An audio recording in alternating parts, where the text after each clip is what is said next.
His presence we have in this place tonight. Have your way tonight. Have your way tonight. Have your way tonight. Have your way tonight. Have your way tonight. Have your way tonight.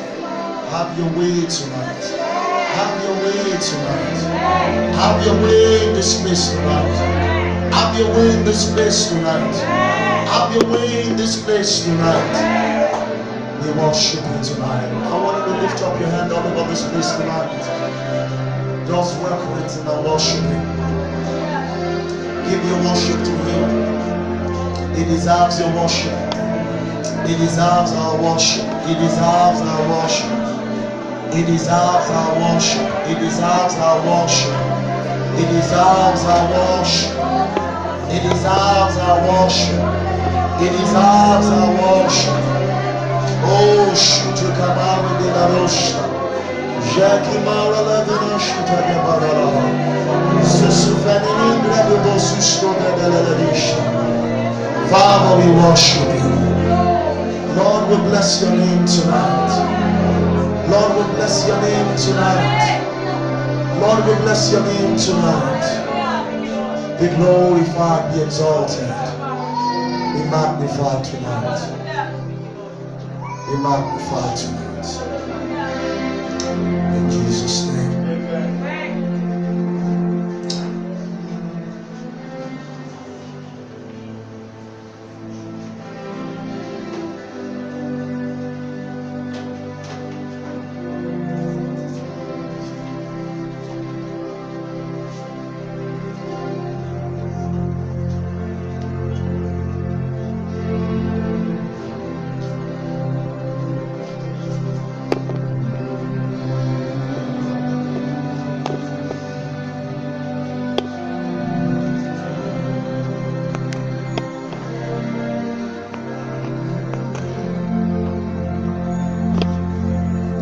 Just enjoy his presence. Just enjoy his presence tonight.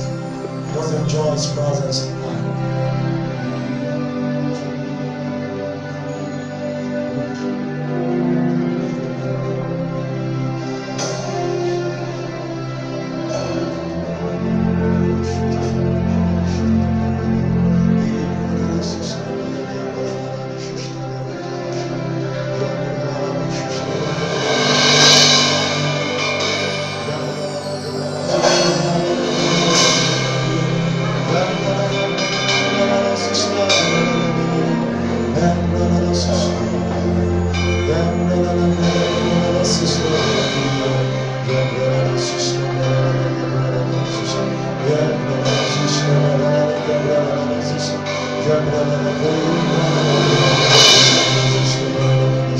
Don't lose focus of his presence tonight. Don't lose focus of his presence tonight. Don't lose focus of his presence tonight.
Hallelujah. God bless you. You can have your seats.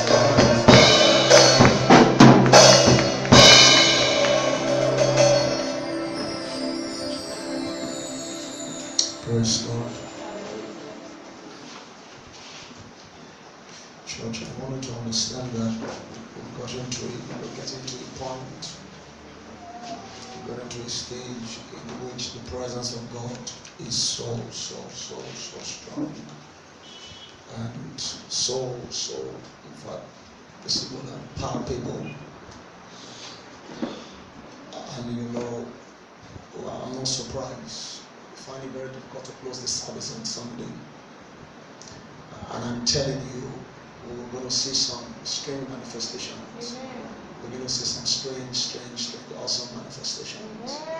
And that's why you come to service, you're not just coming just for coming's sake. You have a contact, you experience having contact with His presence. Have a contact with His presence. Nobody leave the presence of God the way they came. Not at all. And that's when the point I'm trying to actually want to get us to. In fact, when the presence of God shows up, there's a little which the minister can do. His presence is so real. His presence of God is so real.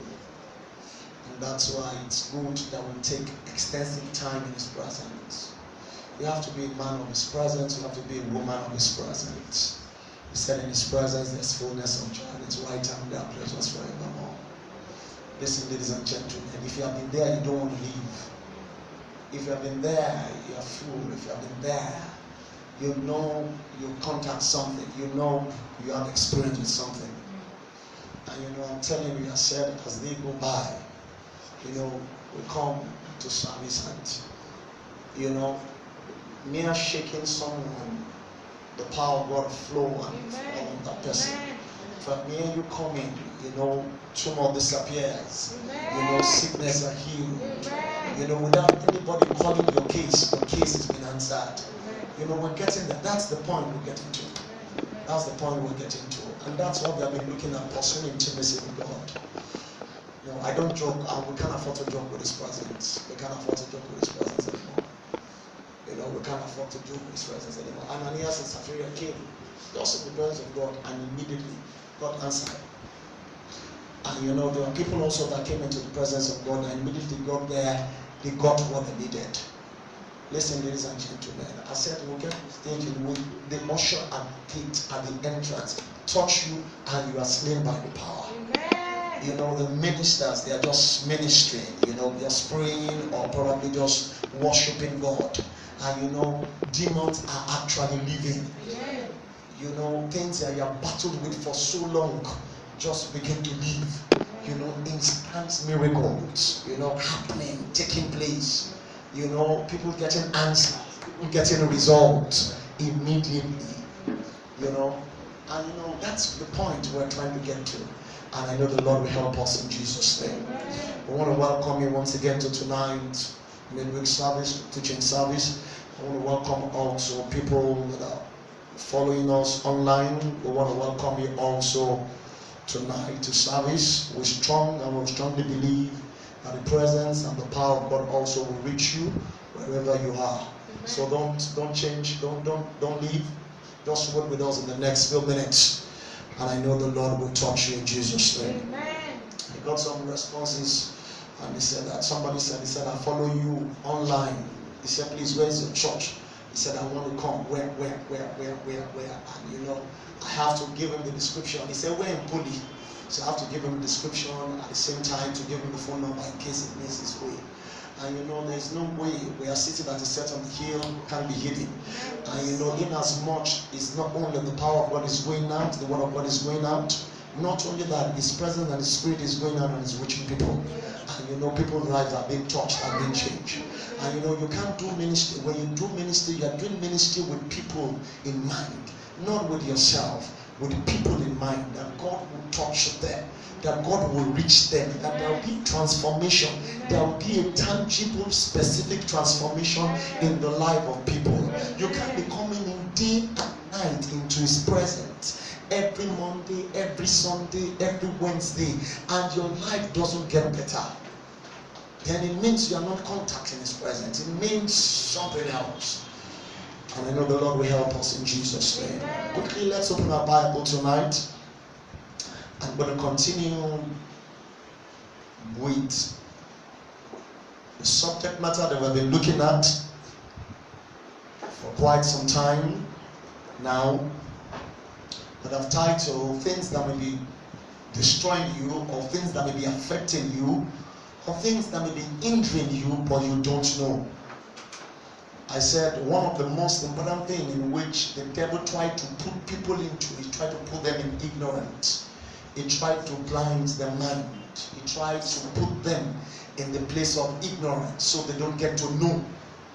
And you know, when the light of God's word comes, it brings illumination and you get to know. The Bible says the entrance of God's word giveth light and understanding to the simple. When the word of God comes, it brings understanding. And you know how to walk, you know how to read, you know which step to take. He said, my son, attend unto my word, incline your ear unto my saying. Hebrews chapter 13. Hebrews chapter 13. I'll read verse 5 tonight. I'll read verse 5 tonight and I'll continue. We started looking at things that may be destroying you, but you don't know. And in the fourth thing in which we have looked at, so under that is what I call covetousness. I said covetousness is one of the things that is destroying people, but they don't know. How? I'm going to be explaining tonight, because last week I started looking at the stages of covetousness. I love the way Apostle Paul puts it in the book of Colossians chapter number 3. He said mortify your body. He made mention of some certain things, idolatry, fornication, and thereabout. He said covetousness is idolatry. And what it simply means is this, is that once you don't deal with covetousness in your life, in the seed form, once it gets to a bloom form, it becomes a problem that many people cannot handle. Last week, I looked at contentment. I said, when you are contented, you will not be covetous. And one of the things that covetousness does to a man or to a woman is this, is that it divides them. Apostle Paul called covetousness idolatry. And anything that is idolatry actually defiles a man. Covetousness defiles a person. And if you don't want to be defiled, you need to actually know how to deal with it. Jesus explained in the book of Luke's Gospel, chapter number 12, verse 15. Jesus said, take heed and beware. I said those are two strong words used together. Take heed and beware. Anywhere you see the word beware, it's always a cautionary note. It's always a note in which they want you to be careful of something. So Jesus wants us to take note and to beware of covetousness. And listen, ladies and gentlemen, if the issue of covetousness is actually taking place or taking care in the body of Christ, and also amongst leaders in this country, or before a man assumes a position, he actually takes care or checkmates covetousness. Listen, ladies and gentlemen, he will finish very well. He will finish without a stain. He will finish and he will actually be stabilized. I have seen, read, looked at, and actually been able to listen to many people. And I see, one way or the other, that the seed of covetousness is actually in their lives, but they are not doing anything about it. The Bible says in the book of Hebrews chapter number 13 verse 5, the Bible says, let your conversation, look at the word conversation there. The word conversation there is not talking about you talking or you communing. The word conversation there is talking about your lifestyle. It's talking about your character. It's talking about the way you live. He said, let your conversation, that means let your lifestyle be without. Look at the word. That means don't let them find it around it. As you walk, as you live, do not allow covetousness to be part of your life. He said, let your lifestyle be without covetousness. The next verse says, he said, and be content. That means that when you are not contented with what you have, you will be covetous. Where I stopped last week was this. I looked at Philippians chapter number 4, verse number 11, where Apostle Paul says, I have learned that in whatever situation I find myself, to be content. When I mean content, this is what I mean. I don't mean situation that are not good and you are contented with it. I don't mean you have been sinning as a sinner and you feel I can be contented with that lifestyle. That's not what I'm talking about. Or a situation in your life has gone on for so long and you needed divine intervention from God, and you say, oh, pastor said I should be content. That's not what I'm talking about. Why? Because our lifestyle needs to be without covetousness. When your life is lived in contentment with what you have, listen, ladies and gentlemen, then covetousness will be far from you. 1 Timothy chapter number 6, verse number 11. Apostle Paul says, writing to Timothy, he said, tell those who are rich in this world not to be high-minded. He said not to put their trust in uncertain riches. He said but to put their trust in God. He said, God who has given us all things richly to enjoy. Oh, I love that verse. That means, listen, ladies and gentlemen, God has given you all things richly to enjoy. 1 Timothy chapter 6. 1 Timothy chapter number 6. Verse 17, I beg your pardon. Verse 17, it said, charge them that are rich in this world, that they be not high-minded. That means riches makes a man to be high-minded, makes you to be proud. Now, richly, in which he's talking about, there's talking about physical, material things.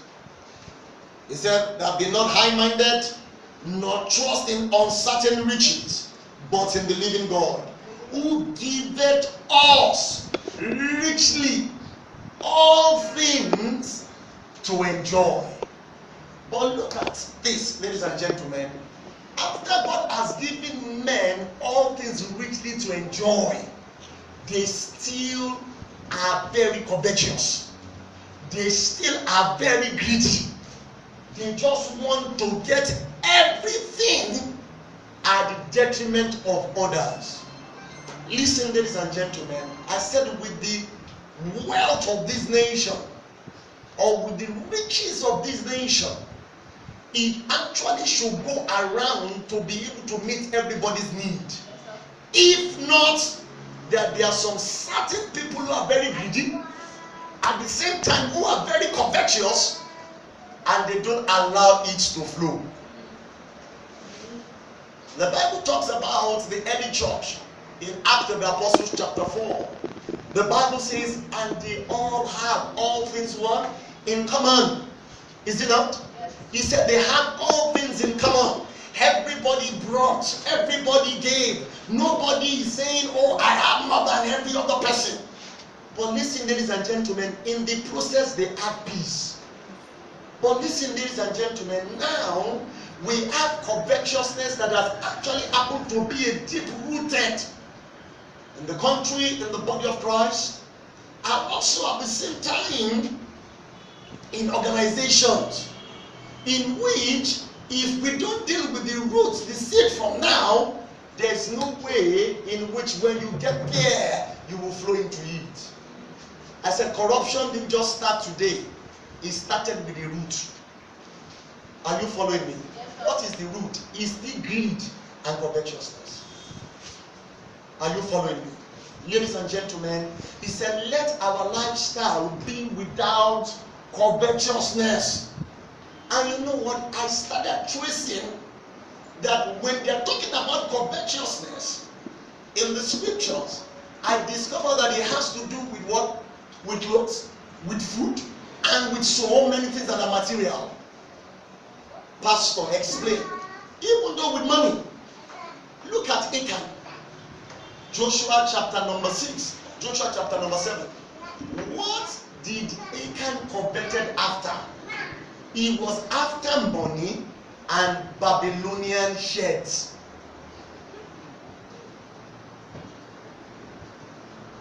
Listen, ladies and gentlemen. What about Gehazi? Listen, ladies and gentlemen. As a ministry person, if you're in ministry and you don't want to get your hands soiled, listen, ladies and gentlemen, you have to deal with covetousness. Once a minister does not deal with covetousness, one day you will sell handkerchief.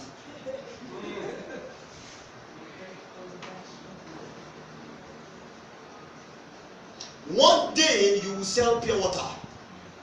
One day you will cut your singlet and sell it. Why? Because you just want to keep amassing and amassing and amassing and amassing until Paul told Timothy, he said, godliness with contentment is a great gain. Listen, ladies and gentlemen, when you are godly, godliness produces contentment. Oh God. Listen, ladies and gentlemen, godliness produces contentment. If you are not godly, you will be covetous, you will be greedy. You will see somebody else's things, you will want to take it. You will see somebody else's husband, you will want to marry him. You will see somebody else's wife, you want to marry her. You will see somebody else's car, you will be claiming his or her own car. Are you following me? You will see their shoes. You will not be contented with yours. Listen, ladies and gentlemen, I have learned to be contented with whatever I have. Material, physical, I am contented.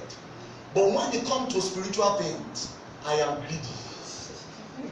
You know why? Paul, he said, covet earnestly the spiritual gift. You don't know how greedy I am when it comes to spiritual things. Oh, that is the only point in which I'm permitted to be greedy. I want more of you, more of you, more of you, more of you, more of you. I can't have more of him and still be full of myself. Yes, sir. Are you following me? I can have more of him and still be full of myself. Head strong, self-centered, and full of myself. In fact, every day I said, Lord, any aspect of my life that does not glorify you, please take it away. Every aspect of my life that does not glorify you, take it away. 2 Corinthians 13:5. He said, examine thyself. In fact, the examination is not monthly, it is daily. I come before his presence and said, Lord, examine me. For the journey is still far. For where we are going is still far. For why we look not at the things that are seen. For the things in which we see now are temporal. So whatever it is that does not glorify you in my life, take it away. He said, for no flesh will glorify themselves in his presence. Ladies and gentlemen, he said, with raiment and in food, he said, be contented. And listen, ladies and gentlemen, let me define or describe what contentment is. Contentment can be described as an inward or an inner satisfaction. Inward, inner satisfaction. Inward, inner satisfaction. One day, I looked at a man and I looked at all the cars he has amassed. And I looked at him and I said, but you can't enter all these 5 cars at one time. Even if you split your hand and your leg and everything. And you know what he did to these cars? He actually idolized those cars. Then I looked at him. I said, no, this is not how to go far.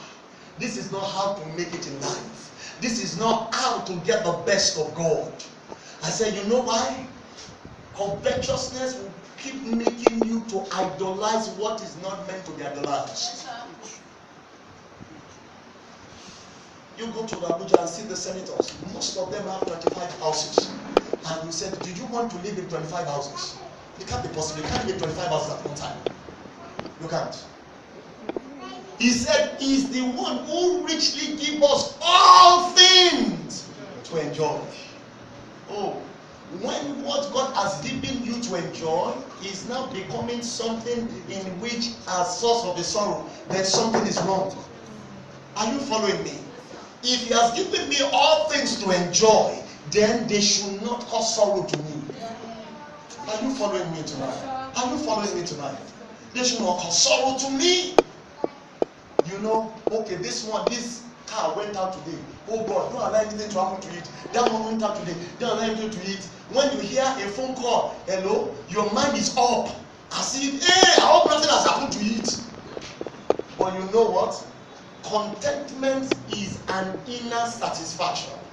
This is what you have. You are satisfied with what you have. Are you following me? If it's one pair of trousers, you are satisfied with it. In fact, anybody that looks at it cannot even know it is one. You know why? You iron it daily. You walk it daily. And you know, when you walk with yourself, hello bro, you said hello sis. Amen? And you're looking good today. You say, oh, it's the glory of God. Are you following me? But you know what? The reason why you have many, one day a woman came and gave a testimony. And he said, I have 35 pairs of shoes. I said, 35. 35. How much is that? That is what? That is 70. And I'm sure by now, they will have landed up to about 100 pairs. I am sure. You know why? Because along the line, shoe now become an idol. Listen, I'm not saying we should not have shoes. Please get me wrong. Please, are you here? At the extent that if a new one comes out now, you will borrow to buy it. Are you here? One of the ways to kick out a life that is borrowing to buy ephemeral things is for you to stop being covetous. Oh, can I talk tonight? Can I talk tonight? That is one way to kick it out. Oh, I finished from University of Ibadan. But I didn't live in Idra Hall. Neither did I live in Queen's Hall. But you know, I have colleagues who live in Idra Hall, who live in Queen's Hall. I'm sure most of them will be watching tonight. But you know what? When you come out and you say, that one has come out. Show you that below. Except for what? He said, it's choco jelly. Choco jelly. I said, well, what about the one you are looking at? Choco jelly. Choco jelly. Yeah, choco jelly. You see? Choco jelly. He said, what about the one you have been wearing before? He said, no, to be like. And let me tell you, if you are not careful, you enter into a clique that you can't come out. You enter into a clique because in that clique you will have to look for money by all means to satisfy that evil craving that is on the inside. You can live a life that is full of contentment. Yes, sir. And that's why I told you last week. I said contentment stabilizes a man. Yes. Oh God. You want to see a man that stabilizes? Yes, sir. Spiritually, Christianly, have a Christian walk? Check him out. He's a man that is contented. Apostle Paul, I have learned. Oh God. I have learned. The one learned there means as a result of what I've been through, as a result of knowledge, as a result of what I have experienced, I have learned to be contented. I have learned to be abound. That means when there's abundance. And when it's like it's not. You know why people fail when things are not the way it is? And they enter into trouble, they enter into borrowing from bank, and the bank almost sell all their properties. It's because they were never contented. Are you following me? Are you following me? The latest car is 2017. You have to get it. Even if you don't get it, you have to borrow money to get it. And I learned that once that car steps out of the manufacturer's shop, the value starts decreasing. If it was 4.4 million before, by the time it steps out, do you know what? 1 month, the value decreases. And that's why I always say, be contented with your color. Are you following me? I'm black and beautiful. Oh, preach. Are you following me? I'm dark and sweet. Are you following me? If I travel out today, I'm not trying to be like TD Jakes. I'm contented with the way in which I speak my Yoruba from Ifewara. Are you following me? In as much it is the word. Contented with the way I am. When people are covetous, that's why you see that you will see a man putting stud all over his hair, putting stud in his tongue, dressing like a lady. No, something is wrong. Are you following me? Something you are trying to. Let me tell you, when you see a man sagging, when you see a man sagging, when you see a man sagging, how many times do you see a woman sag? But when you see a man sagging, it's a sign something is wrong. Are you following me tonight? Are you following me tonight? So, contentment is an inner satisfaction. Listen, when you take Coke, how do you do? You're satisfied.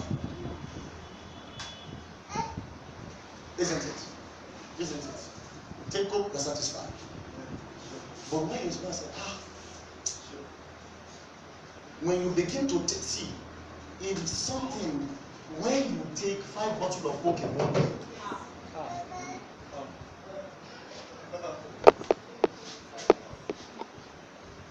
I know you don't like, but I'll teach it. Amen? Amen. When you take 6 bottles in 1 day, 6 in 1 day.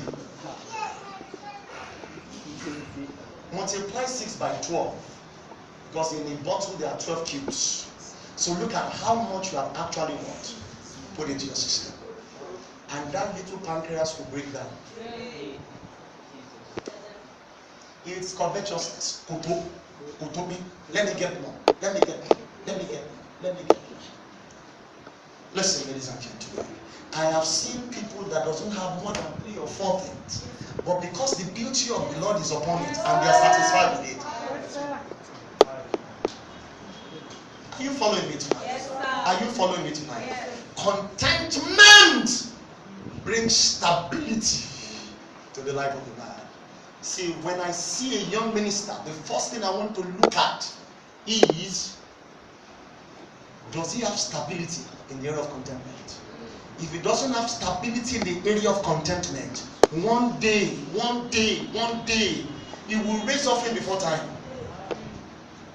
One day, you know what? He will print CD and put his name on it, whereby there's nothing in it. Do you know there are people who print CD with nothing in it? Oh, wow. Oh, you say what? Yeah, there's nothing in it.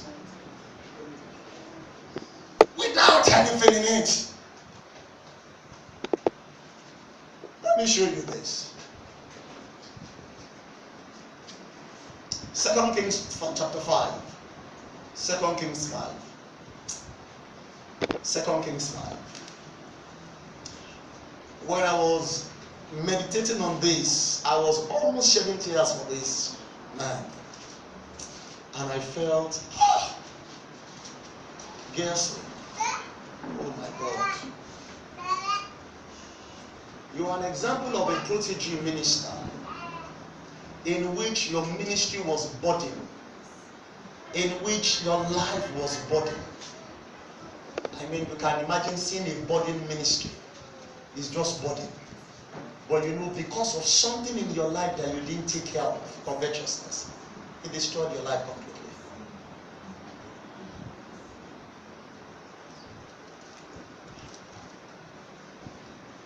And that led me to start studying a little bit about him. Where he came from, his genealogy, what's the meaning of his name, where did he reside. And I discovered that the name Gehazi means Valley of Visions. Valley of Visions. So he was in ministry, but he had different visions. One thing have I desire, and that thing will I actually work. The Bible says multitude and multitude, Joel 3:12, in the valley of decisions. Gehazi saw raw power. I mean raw power. Oh, that man saw raw power. He saw life. He saw the Shunammite son coming back to life. He saw double the portion of what Elijah had. He saw it in the life of his master Elisha. But something was in his life that he didn't take care of. And that thing cut him off. Oh Lord. Now, it was not woman. It was not adultery like Samson's own. But you know what it was? It was what? Covetousness. And that's why covetousness may be destroying a man, but it does not. I see young ministers now, you know, they see ministers who have labored before they were born. In fact, before they even understand that the call of God was over their lives. And they saw them drawing trips. They saw them in mansions. And where they wanted to start from is from there. I'm not saying God can't. But you know what? They do all manners get money. If you are greedy and covetous, you will enter the hand of 419. Rich. Let me tell you, you will enter into the hand of a money doubler. You know what? Because the money in your hand, you want to double it. You want to double it. How can you give one? I'm not saying it's not. How can you give one? They ask you to bring 10,000 and you will get $100. Yes. Oh, you have not had? Oh, they have not come here. They have not come. Oh, please be careful. That was what they used to do in the early 90s. One man would just come here and say, how are you? Like a Lebanese. And he will tell you. He will say, do you know what happened? Our sheep. Something happened. All I need is 10,000 naira. And you know what? I will give you $1,000. I say $1,000. And they will show you one thing. And because you have 10,000 naira and you did the exchange rate, the next thing is that you want to give it to them. Pastor, why are you talking like this? Because they have come to tell me before. And I said, $100. $1,000 to 10,000 naira. Somebody that you do not know, you want to double 10,000 naira. Something is wrong with you. No, something is wrong with you. I'm not saying God does not bless what the man has. God bless what the man has, but not by works, by magic. Is somebody here tonight? Are you following me tonight? Let's look at the life of this man. 2 Kings chapter number 5.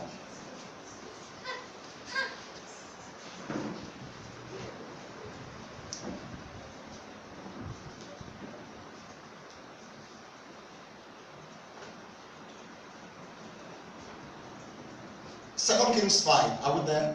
Please, I want you to capture this tonight. Verse 16. The Bible says, "For he said, as the Lord liveth, before whom I stand, I will receive none." And he urged him to take it, but he refused. This is Naaman and Elisha. Listen. Naaman was healed of leprosy, and Naaman came with tremendous money and clothes to give it to Elisha. Do you think Elisha does not need clothes? Do you think he does not? He does. Do you think he does not need money? He does. Because if he does not, why would they have to borrow an axe head when they want to do expansion? They should have bought their own from the school of prophets. Somebody here? Is somebody here? And he looked at him and he said, "Please, you can go with what you have." And from there, God said, "You know, sometimes some people can bring some things and can ask you to reject it."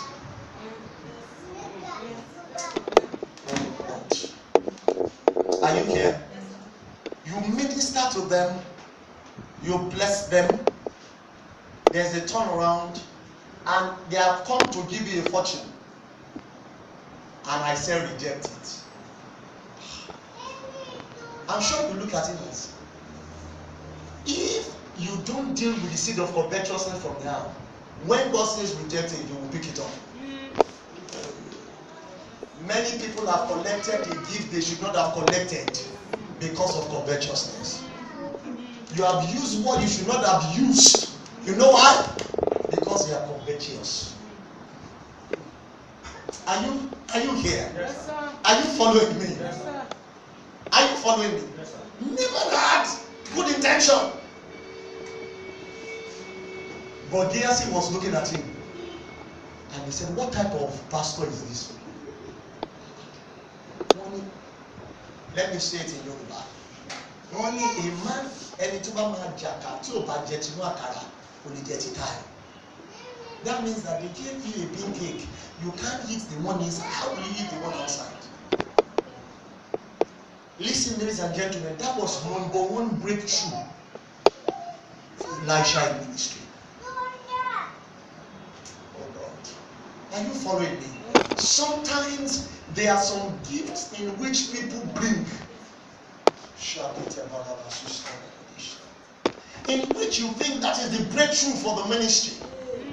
You think that is the breakthrough for your life. You say, after this, there may not be another chance. But listen, ladies and gentlemen, it may be a trap. Listen, ladies and gentlemen, don't forget what I'm talking about. I'm talking about stages of covetousness. I've looked at the first stage. I'm going to look at the 3 stages of the 4 stages of covetousness. Last week, I said the first stage is what? Dissatisfaction. I'm going to the second stage now. Please, I want you to follow me carefully tonight. Are you following me tonight? Yes, sir. Are you following me tonight? Yes, sir. People have picked up what they should not have picked up because of covetousness. They are greedy. They have an insatiable desire. They have